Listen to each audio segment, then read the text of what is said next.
और सीधी तस्वीरें बिहार के मधुबनी से, जहां डॉक्टर मोहन यादव मुख्यमंत्री मध्य प्रदेश संबोधित कर रहे हैं जनसभा को।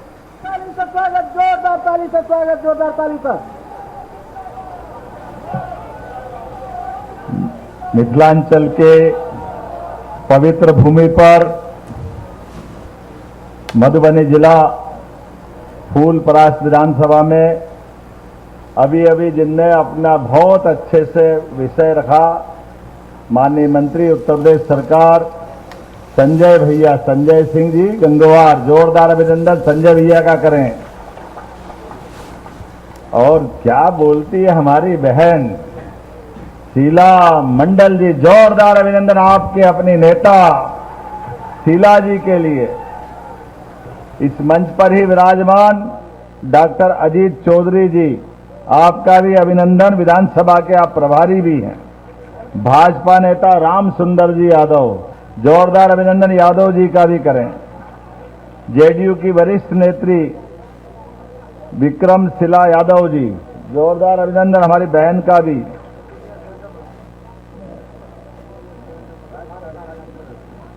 संतोष पासवान जी एलजेपी के अध्यक्ष, इस अवसर पर शैलेंद्र मंडल जी, जोरदार अभिनंदन मंडल जी का भी करें। और पूरे मंच का एक बार दोनों हाथ जोड़ के आप सबको प्रणाम करता हूं। और मैं बाबा महाकाल की धरती से आता हूं और इसलिए एक बार जोरदार जयकारा लगाएं, महाकाल महाराज की, सीता मैया की, प्रभु रामचंद्र महाराज की, गोपाल कृष्ण भगवान की।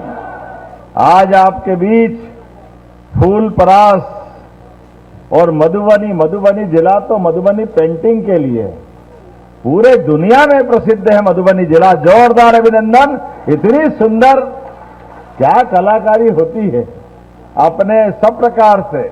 और वो जो मस्तक पे लगने वाला आपका राष्ट्रीय पाग, ऐसा लगता है कि सोने चांदी के मुकुट फीके पड़ जाए, इतना सुंदर बनता, वाकई अद्भुत लगता है। राजा जनक के काल, जनक की धरती पर आज जिस प्रकार का यहां वातावरण दिख रहा है, चुनाव में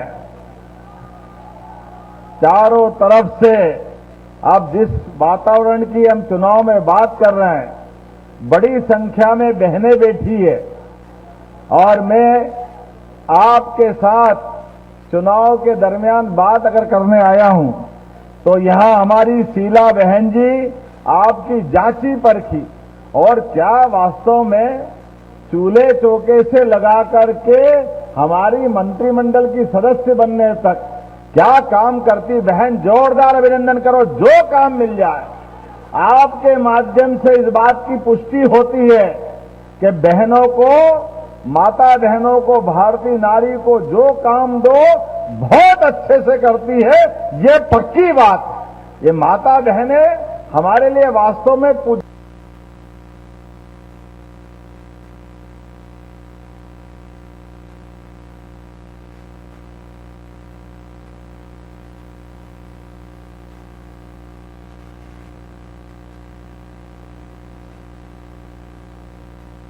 नहीं है।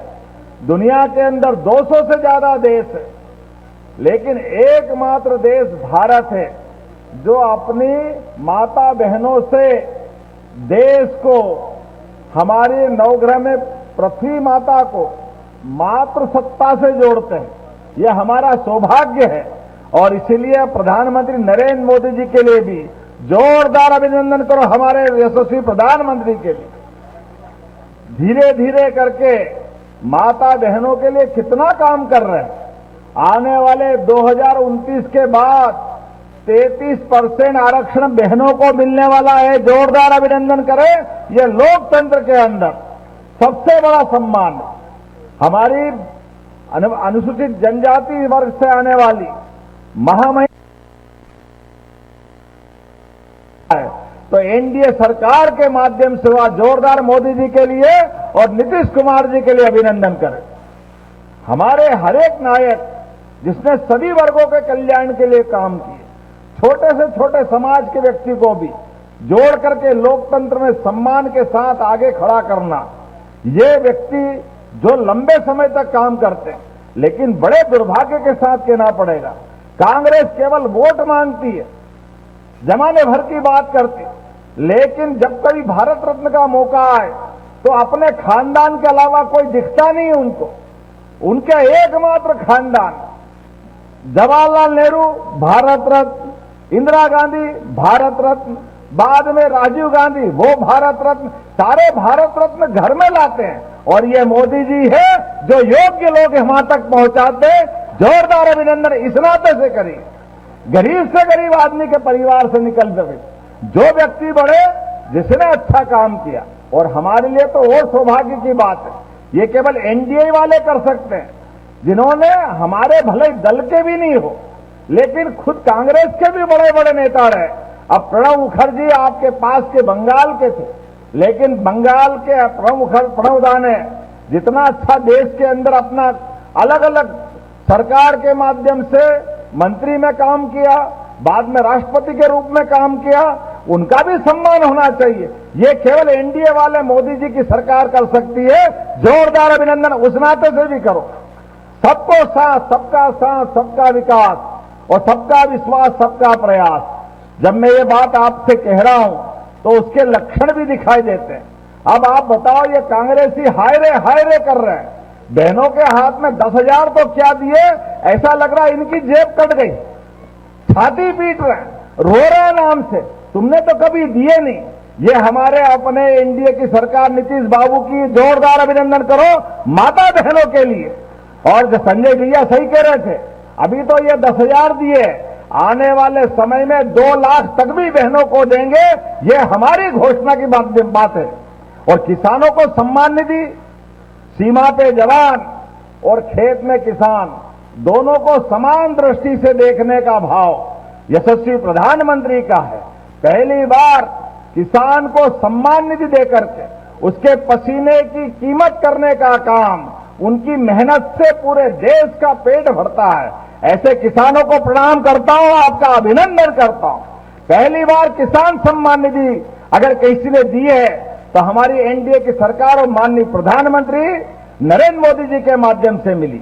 6,000 से बढ़ाकर अब तो घोषणा पत्र में 9,000 देने वाले हैं। जोरदार अभिनंदन करो, ये धीरे धीरे बढ़ता जा रहा है। और कितना सुखद संयोग है, मां सीता मैया के ननिहाल से आप सब आते हैं।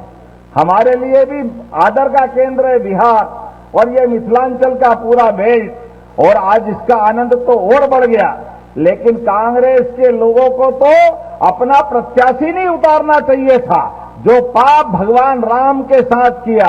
ये कांग्रेस के लोग माफी मांगे इस बात के लिए, जिनने सुप्रीम कोर्ट, हाई कोर्ट में शपथ पत्र लगा के कहा था, कहां भगवान राम पैदा हुए, किसने कहा, कहां कौन जन्मभूमि मानेगा। लगातार भगवान राम के मुद्दों को उलझाने का काम किया। यशस्वी प्रधानमंत्री ने सुप्रीम कोर्ट के निर्णय के बाद भगवान राम के नाम पे जब देखो तब कांग्रेस और उनके लोग दंगे कराते थे। लेकिन मुझे इस बात की प्रसन्नता है, पूरे देश ने एकजुटता के साथ, प्रधानमंत्री ने जैसे ही सुप्रीम कोर्ट का फैसला आया, धूमधाम से अयोध्या में भगवान राम का जन्म स्थान का भूमि पूजन हुआ। ये हमारे लिए सौभाग्य की बात है, क्योंकि बिहार के तो अलग रिश्ते हैं माता सीता के माध्यम से। अयोध्या, उत्तर प्रदेश, बिहार अलग दौर में जाते हैं। और उतना ही नहीं, आज भगवान राम का गगनचुंबी अगर मंदिर बन के देवालय तैयार हुआ तो ये भी प्रधानमंत्री के माध्यम से हुआ। पूरे देश में कहीं दंगे नहीं हुए, हिंदू मुसलमान सबने मिलकर के आनंद मनाया। लेकिन कांग्रेसी बताए, राहुल गांधी, प्रियंका गांधी, सोनिया गांधी, इनको भगवान राम के मंदिर में किसने दर्शन करने जाते देखा क्या? कोई गए क्या अयोध्या? ये नहीं जाने वाले हैं, ये केवल छोटी मानसिकता के हैं। इसलिए आज के इस अवसर पर हमको ये भी याद रखना पड़ेगा कि हमारे देश के जो मान बिंदु है, जिनके आधार पर देश की दुनिया में पहचान बनती है, भगवान राम और कृष्ण के नाम से पूरा देश दुनिया जानती है। दुनिया में कहीं भी भारत का आदमी जाए और वह कहे कि वो लोग पूछेगा आप कहां से आए, तो वो बताया कि मैं राम और कृष्ण की धरती से आया हूं, तो अपने आप दुनिया समझ जाती है हिंदुस्तान से आते, ऐसा पवित्र देश हमारा है। लेकिन ये कांग्रेसी लगातार एक के बाद एक हमारे सनातन संस्कृति के इन मान बिंदुओं पर भी अड़चने पैदा करते आए। लेकिन माननीय प्रधानमंत्री के नेतृत्व में आज सांस्कृतिक राष्ट्रवाद के आधार पर धार्मिक पर्यटन के माध्यम से अरे लोगों की जिंदगी बेहतर हो सकती है। धार्मिक पर्यटन के केंद्र के माध्यम से भी हमारे जो आस्था के केंद्र है वो भव्य दिव्य तीर्थ बनना चाहिए। आनंद के साथ सारे देश के लोग आ जा सके, वो सारी व्यवस्था वहां होना चाहिए, सारे प्रबंधन करना चाहिए। इसलिए आज सौभाग्य की बात है, मैं अपने बीच जब ये आपसे बात कर रहा हूं कि भगवान राम और कृष्ण की उस धरती पर अगर अयोध्या में मंदिर बना तो उसमें सबसे बड़ा योगदान सुप्रीम कोर्ट के बाद एनडीए की सरकार का है। जोरदार अभिनंदन करें। और जब भगवान राम का मंदिर बना, काशी विश्वनाथ का भी आनंद आया। गंगा जी का संबंध बिहार से लेकर बनारस तक है। गंगा जी की इस पूरी धारा की पवित्रता में बाबा का आशीर्वाद है। और जब काशी विश्वनाथ बना, मैं उज्जैन से आता हूं, 2022 के बाद उज्जैन की दशा बदली।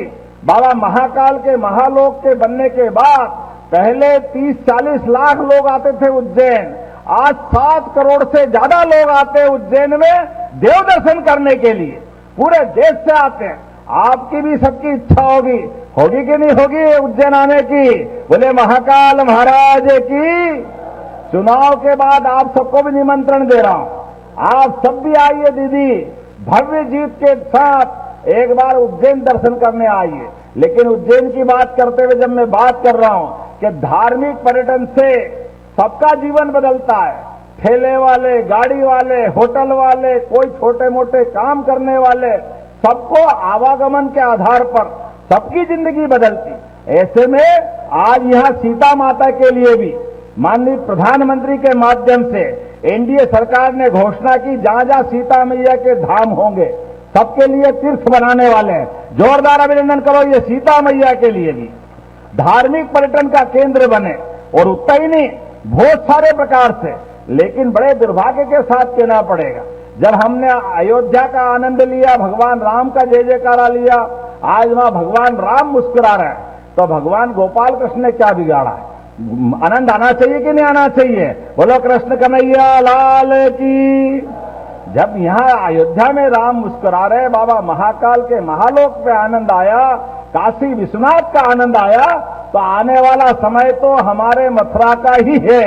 मां गोपाल कृष्ण मुस्कुराना चाहिए कि नहीं मुस्कुराना चाहिए? कांग्रेस की आपके दरवाजे आए तो उनसे बोलना, अब कहते नहीं राम हमारे भी है, हम भी कह रहे हैं। अरे भैया, तुमने तो अड़ंगे लगाए थे, तुम तो उनके प्रमाण पूछ रहे थे, ये सारे पाप तुम्हारे सिर पे है।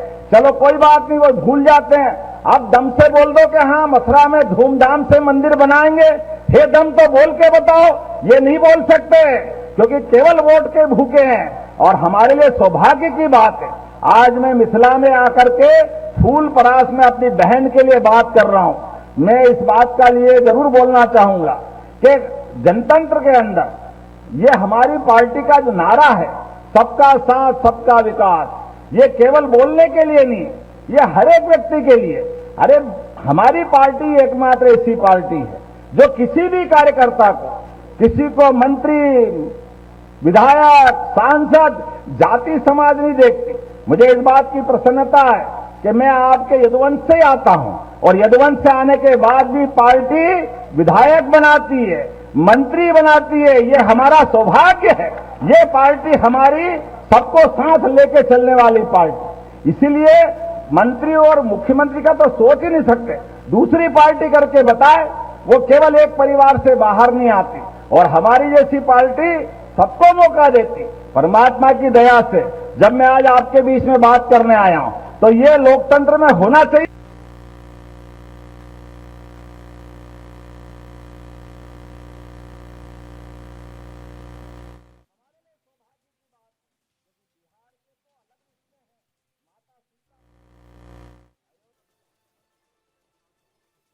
मुख्यमंत्री जी हमारे बीच पधार चुके हैं।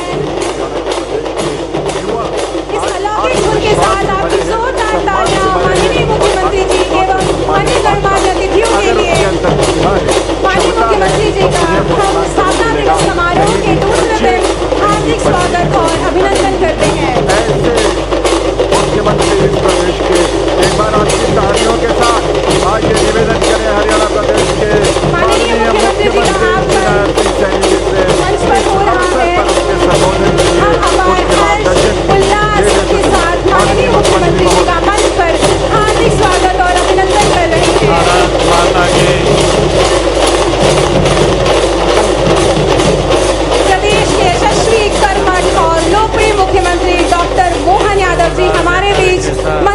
पधार रहे हैं। भारत जोरदार तालियों के साथ स्वागत माता कीजिए की। प्रदेश के बोलो यशस्वी माता कर्मठ और लोकप्रिय मुख्यमंत्री डॉक्टर बहुत बहुत मोहन यादव जी धन्यवाद। का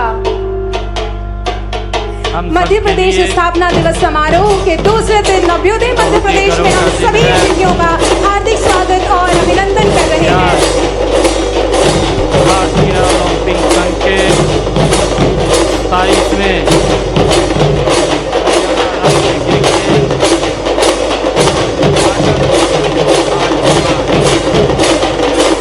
और हम सबके लिए ये और भी गौरव की बात है कि आज इस अवसर पर भारतीय ओलंपिक संघ की अध्यक्षा एवं राज्यसभा के माननीय सदस्य और भारत की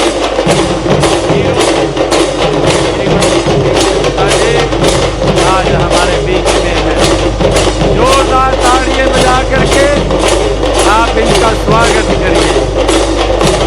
हमारे बीच में हमारे लोकसभा के सांसद धर्मवीर सिंह जी, हमारे हरियाणा ओलंपिक संघ के माननीय अध्यक्ष जसविंदर मीनू बेनीवाल जी, हमारे एशियन कोनाइंग गेम्स के अध्यक्ष प्रशांत कुशवाहा जी, हरियाणा ओलंपिक एसोसिएशन संघ के कोषाध्यक्ष मनजीत सिंह जी, हमारे खरगोन के विधायक पवन जी, पटौदी से हमारी विधायिका श्रीमती विमला चौधरी जी, नलवा से हमारे विधायक रणधीर पनिहार जी, जिला के हमारे अध्यक्ष सरप्रिया त्यागी जी, हरियाणा सरकार में पूर्व बहुत में बहुत मंत्री धन्यवाद सभी कलाकारों का। संजय सिंह आपकी जी अनुपम प्रस्तुति ने और मानो हमें उपस्थित बाबा महाकाल के चरणों आज में बिठा इस दिया हो। देवियों और उद्घाटन सज्जनों, अवसर के माननीय ऊपर मुख्यमंत्री जी तो आज से लेकर के 8 तारीख तक ये गेम्स होने वाले हैं। इनमें भाग लेने वाले हमारे प्रतिभा की खिलाड़ी, प्रशिक्षकगण, भाइयों बहनों, आप सबका मैं इस ओलंपिक संघ के उद्घाटन अवसर पर, राज्य के खेल उद्घाटन अवसर पर आप सबका बहुत बहुत स्वागत और आप सबका धन्यवाद करता हूँ। साथियों, गुरु द्रोण की ये नगरी जहाँ की हवा में पराक्रम है, माननीय मुख्यमंत्री जी, मिट्टी में आपके जज्बा आगमन ने है हमारे हृदयों को और अपार हर्ष से युवाओं भर के दिया दिलों है। में हम आपसे विनम्र जोश अनुरोध है। करते हैं कि आज आप इस धरती सम्राट से विक्रमादित्य के चित्र पर 27वें पुष्पांजलि अर्पित करें। हरियाणा राज्य खेलों माननीय मुख्यमंत्री जी से विनम्र का अनुरोध। शुभारंभ करते हुए हम सभी मुझे अतिथियों से भी विनम्र बहुत निवेदन करते खुशी हैं का अनुभव कि हो आज की रहा है। संध्या जिन्हें समर्पित है, साथियों, जिनका नाम ही आज बदनाम का है, यह ऐसे अवसर सम्राट सुशासन की सिर्फ एक सूरज खेल सम्राट समारोह नहीं है, विक्रमादित्य के चित्र पर पुष्पांजलि अर्पित करें। हरियाणा की श्री राम युवा और श्री शक्ति कृष्ण जैसे अवतार के नायकों परिश्रम पश्चात भारत भूमि और पर प्रतिभा यदि का किसी ने लोकनायक का ये सर्वोच्च उत्सव स्थान है। प्राप्त किया है, आज तो से वे शुरू ही हो सम्राट रहे विक्रमादित्य। इस उत्सव उनका का व्यक्तित्व केवल एक सम्राट जो का नहीं, थीम भी बल्कि है, संस्कृति, नीति, वो न्याय थीम और है पराक्रम का आदर्श था। मिट्टी से मेडल, उनका दरबार केवल मिट्टी शासन से का नहीं बल्कि ज्ञान का मेडल तीर्थ तक था, जहाँ कालिदास हरियाणा की के कल्पना थी, खेल वराहमिहिर का इतिहास ज्ञान था, के धन्वंतरी का आयुर्वेद एक था नए और अमर सिंह का अध्याय ज्ञानकोश था। की आज ये शुरुआत हो माननीय रही है। मुख्यमंत्री जी, सम्राट मैं इसके विक्रमादित्य लिए के चित्र पर पुष्पांजलि हरियाणा अर्पित करते हुए ओलंपिक एसोसिएशन, प्रत्येक खिलाड़ी, प्रशिक्षक गणों, आयोजकों और अधिकारियों को हार्दिक बधाई और शुभकामनाएं देता हूं। साथियों, हरियाणा की यह मिट्टी बहुत खास है। हम सब जानते हैं यह वह धरती है माननीय अतिथियों की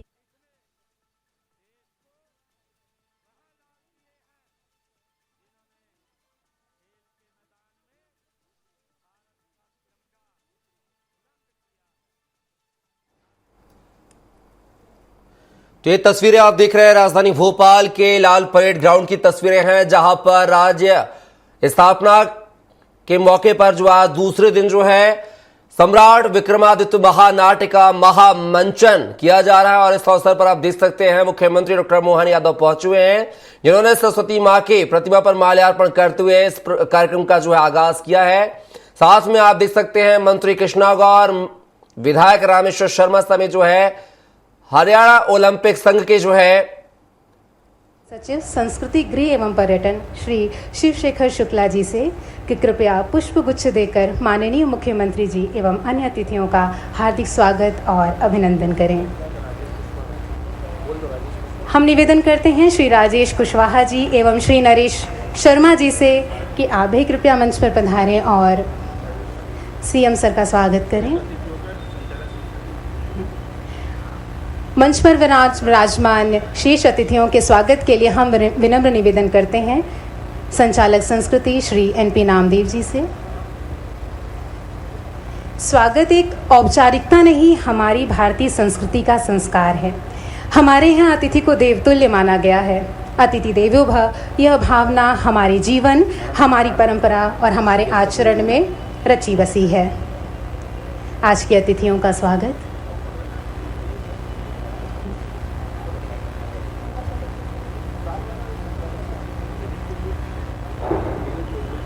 सम्राट विक्रमादित्य महानाट्य के निर्देशक श्री संजीव मालवीय जी के स्वागत के लिए हम विनम्र अनुरोध करते हैं संचालक संस्कृति श्री एनपी नामदेव जी से।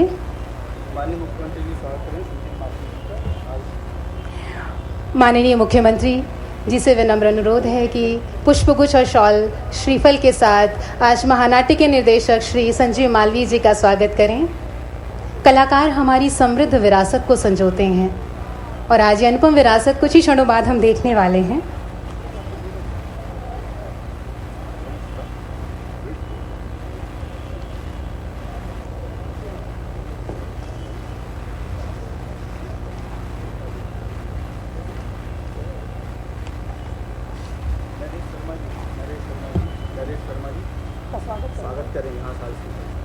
श्री नरेश शर्मा जी का स्वागत और श्री राजेश कुशवाहा जी का स्वागत माननीय मुख्यमंत्री जी के कर कमलों द्वारा।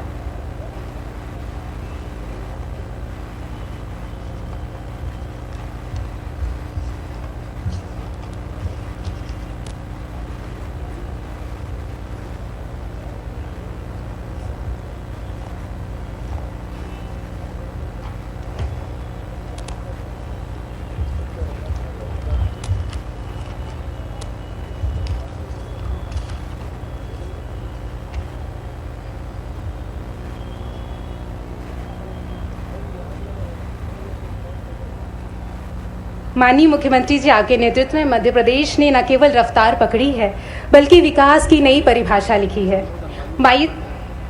पिछले 22 महीनों में हमारे प्रदेश की प्रगति ने अभूतपूर्व उड़ान भरी है। हर क्षेत्र में, हर दिशा में, हर मोर्चे पर राज्य ने कीर्तिमान स्थापित किए हैं और यह सब संभव हुआ है आपके दूरदर्शी नेतृत्व, संवेदनशील दृष्टिकोण और जनता के प्रति अटूट समर्पण से। आज मध्य प्रदेश आपके नेतृत्व में आत्मविश्वास से भरा, सशक्त, समृद्ध और स्वाभिमानी राज्य बन चुका है। माननीय मुख्यमंत्री जी, हम आपसे विनम्र निवेदन करते हैं कि कृपया अपने शुभ वचनों से हमें अनुग्रहित करें। आपके आशीर्वचन निश्चित ही हमारे अंदर प्रेरणा का नया आलोक भरेंगे।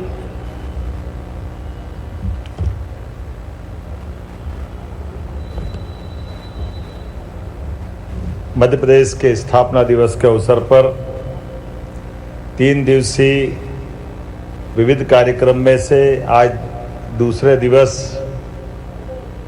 सम्राट विक्रमादित्य महानाट्य के मंचन के इस अवसर पर मंच पर विराजमान माननीय मंत्री करण सिंह वर्मा जी, माननीय मंत्री श्रीमती कृष्णा गौर जी, पूर्व प्रोटेम स्पीकर माननीय विधायक श्रीमान रामेश्वर शर्मा जी, हमारे वरिष्ठ नेता माननीय विधायक श्रीमान भगवान दास सबनानी जी, सभापति श्रीमान किशन सूर्यवंशी जी,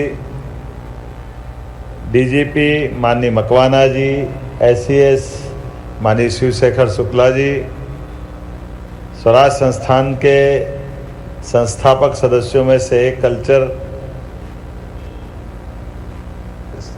क्या बोलना चाहिए, सलाहकारी बोले है ना, श्री राम तिवारी जी,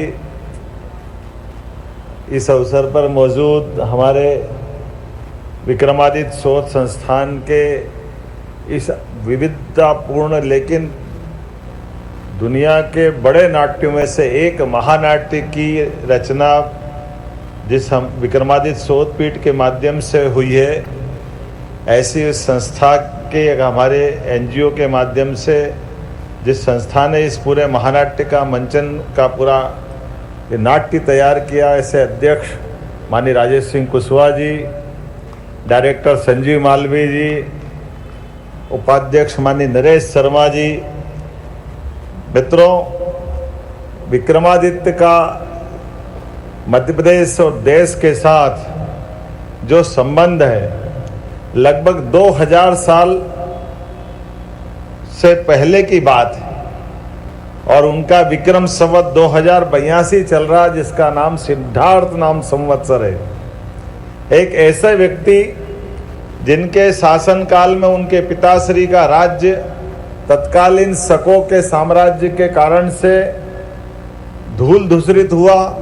पूरा देश, उस समय का सांस्कृतिक भारत जो अफगानिस्तान से वर्तमान के पूरे हिंदुस्तान, पाकिस्तान, बांग्लादेश, भूटान, बर्मा, नेपाल, ये हमारा दक्षिण एशिया का अधिकांश हिस्सा से लगा करके वर्तमान के अरब के कई देशों तक था।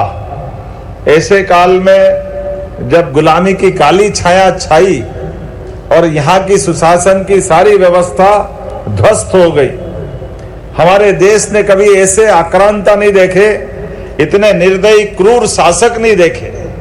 यहाँ तो धर्म की ध्वजा धारण करने वाले, विविध प्रकार के अलग अलग कामों से लगे हुए देशवासी अपने अपने सुख आनंद वैभव के साथ अपनी उस धर्म आधारित जीवन पद्धति के आधार पर दुनिया के अंदर अलग प्रकार से जाने जाते थे।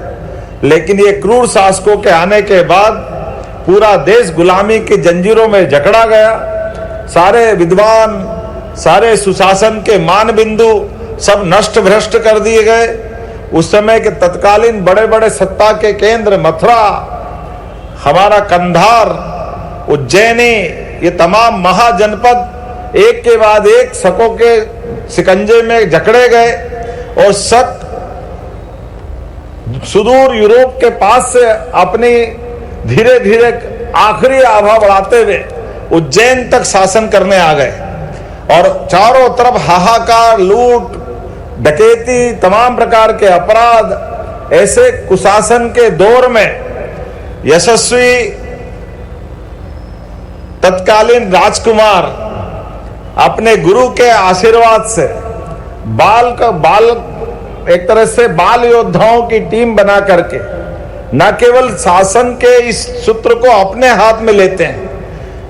आचार्य उस समय के चंद्रगुप्त, जिनके शिक्षा दीक्षा में गुरुकुल में विक्रमादित्य की शिक्षा दीक्षा होती, वो अपनी तलवार की धार से आक्रांताओं को मार मार करके हिंदुकुश की पहाड़ी के बाहर भेज करके फिर शासन के सूत्र हाथ में लेकर के सुशासन की मिसाल कायम करते हैं। और सुशासन की मिसाल में दानशीलता, विक्रमादित्य से बड़ा दानी कौन होगा, जो अपने आप को भी दान करने का मौका पड़े तो पीछे नहीं हटते थे। जिसके शासन काल में पुनः हमारे अपने संवत का प्रवर्तन हुआ, अर्थात जो संवत प्रारंभ, विक्रम संवत प्रारंभ हुआ, ये संवत हमारे यहाँ किसी के जन्म और मृत्यु से नहीं होते।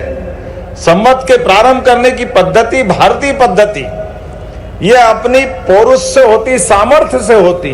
अर्थात जो संवत चालू करना चाहता है या जिसको चलाने का अधिकार है, वो हमारे किसी देवी देवताओं के जन्म मृत्यु के साथ नहीं जुड़ते हैं, जो बाकी लोगों के साथ जुड़ते हैं। हमारे यहाँ सुशासन के बलबूते पर जो संवत चलाना चाहता है, वो पूरे भूभाग से सारी प्रजा का कर्जा अपने निजी सरकारी कोष से खत्म, उनका कर्जा माफ करने का दम रखे। और उसके बाद केवल कर्जा नहीं, उसके बाद भी कर्जा विहीन लोग दोबारा काम खड़ा करने के लिए फिर पैसा नहीं लेने जाए। तो ये उज्जैनी में एक बड़ा भारी आयोजन हुआ और सुशासन की स्थापना में विक्रमादित्य ने अपने शासन सूत्र संभालने के लिए विक्रम संवत चालू करने के लिए ऋणमुक्तेश्वर महादेव उज्जैन में, वहां उन्होंने अपने तत्कालीन, ये जो मैंने बताया कि यहां से लेकर अफगानिस्तान तक के पूरे देशवासियों को आह्वान किया और जो कर्जा देने वाला और कर्जा लेने वाले सारे रिकॉर्ड ले लेकर के पहुंचे और सारे दस्तावेज जमा करते जा रहे और सारे लोगों को कर्ज मुक्त करते हुए पूरा देश कर्ज मुक्त होगा, इतनी सामर्थ्य उनके कोष में थी, उनके खजाने में थी। और उतने ही नहीं, व्यक्ति होने के नाते से अपने सुशासन के लिए विक्रमादित्य ने नवरत्नों को जुटाया। महाकवि कालिदास कश्मीर से उज्जैन बुलाए गए, घटकर पर धन्वंतरी स्वनाम धन्य नवरत्नों की पूरी मालिका खड़ा की, विद्वानों की रचनाएं हुई, उनके आधार पर उनको अपने अपने क्षेत्र में काम करने के लिए स्वतंत्र रूप से शासन की व्यवस्था के अंतर्गत जो जो कर सकते सब करने के लिए प्रेरित किए। बेताल, विक्रमादित्य और बेताल का किस्सा तो अद्भुत है। बेताल मूलतः बहुत विद्वान व्यक्ति है, लेकिन उनके भी इसी घटनाक्रम के कारण से वो अपना आश्रम जंगल की तरफ बना लेते हैं। घटनाओं की बहुत सारी व्यवस्थाओं के बलबूते पर विक्रमादित्य के जीवन में इतने सारे रहस्य भी है, रोमांच भी है, वीरता भी है, दानशीलता भी है। ऐसे में लगभग विक्रमादित्य के काल के आधार पर कह सकता हूं, इतना सब कुछ करने के बाद भी विक्रमादित्य ने अपने आप को एक आम नागरिक की तरह रखा है। ऐसा महापुरुष 2000 साल में सुशासन के उच्चतम मापदंड बनाने वाले, लेकिन व्यक्तिगत जीवन में निष्प्रभ भाव से अपने आप को बहुत विनम्र, बहुत छोटा बना करके और दुनिया के कष्ट से कष्ट वाले व्यक्ति के भी पास जा करके उसके दुख में दुख दर्द बांटने की क्षमता रखने वाले ऐसे महान शासक के जीवन काल को लेकर ये हमारे उज्जैन के कलाकारों ने अद्भुत रचना की है, जिसके माध्यम से जोरदार अभिनंदन करें उनके सबके इस महानाट्य के मंचन के आधार पर। कभी हमने ड्रामे देखे, ड्रामे के ऊपर आमतौर पे मंच पर सब दिखता है, लेकिन यहाँ मैदान में आप और हमारे सामने यहाँ घोड़े दौड़ते हुए युद्ध का दृश्य उत्पन्न करेंगे, जैसे उस काल में युद्ध कैसा होता है। प्रत्यक्ष घुड़सवार घोड़े पे बैठ करके युद्ध का दृश्य दिखाई देंगे। हमारे लिए देखते देखते बालक अपना घोड़ा दौड़ाते दौड़ाते ये मंच के ऊपर आएगा। हमारे लिए सौभाग्य और रोमांच की बात होगी कि कोई घोड़ा दौड़ते हुए मंच पे आकर देखना, ये भी जीवन में बहुत अनूठी अद्भुत कल्पना होगी। ये लाल परेड ग्राउंड आज अपना एक नया इतिहास बनाएगा, नया दौर का नया समय आएगा। महानाट्य की विधा को पुनः जीवंत करने के लिए ऐसा लग रहा चलती फिरती फिल्मों का फिल्मांकन करने के लिए मंचन किया जा रहा है। वो हमारे सब आंखों के सामने दिखाई देगा जब विक्रमादित्य अपने रात्रि के गश्त के समय चोरों की मंडली में शामिल होकर के चोरों की विशेषताओं को भी जानेंगे और चोर को चोरी करने के समय तक साथ रहते रहते धीरे से अपनी पुलिस से पकड़वाने का भी पराक्रम कराएंगे कि ये हमारे राज्य के अंदर चोरों को अपनी चोरी करते हुए अपने हाथों से उस बात को एहसास करते हुए, लेकिन गुणों की इज्जत करते हुए, उनके गुणों की इज्जत करते हुए एक पक्षियों की बोली समझता है, एक कितना भी मारो उसको असर नहीं होता है, एक घड़ा धन देख लेता है। अलग अलग प्रकार के चोर है।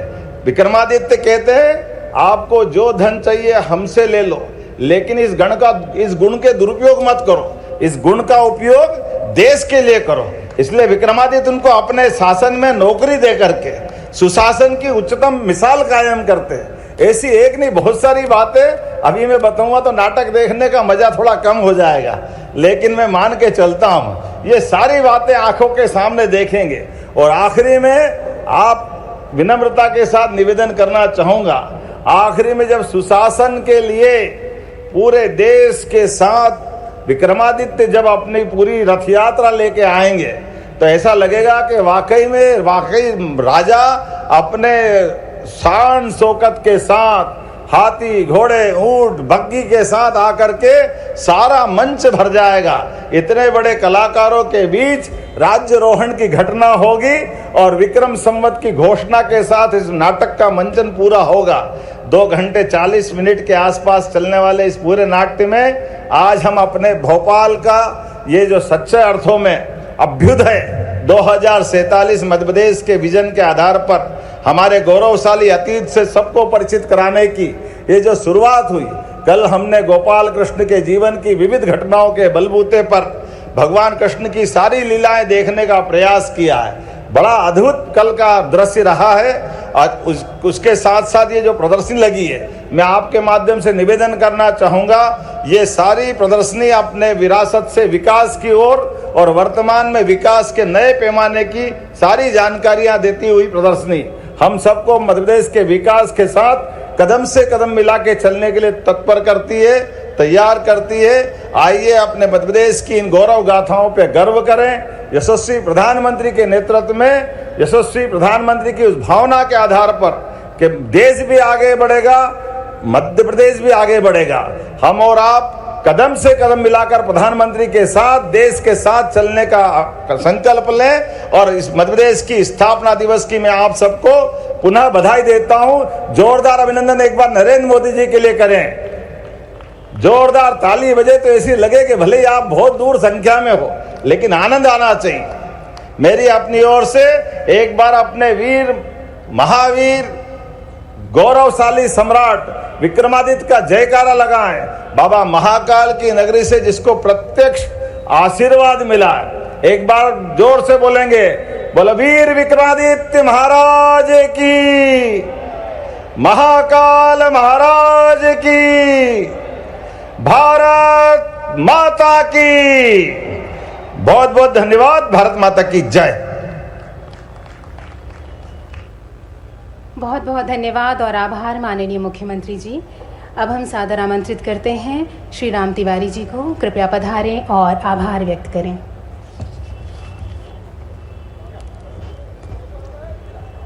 माननीय मुख्यमंत्री जी और सभी उपस्थित मंच का और जनता जनार्दन का हृदय से स्वागत। आप सब लोग इस सम्राट विक्रमादित्य महानाट्य का आनंद लें, यही अनुरोध। धन्यवाद।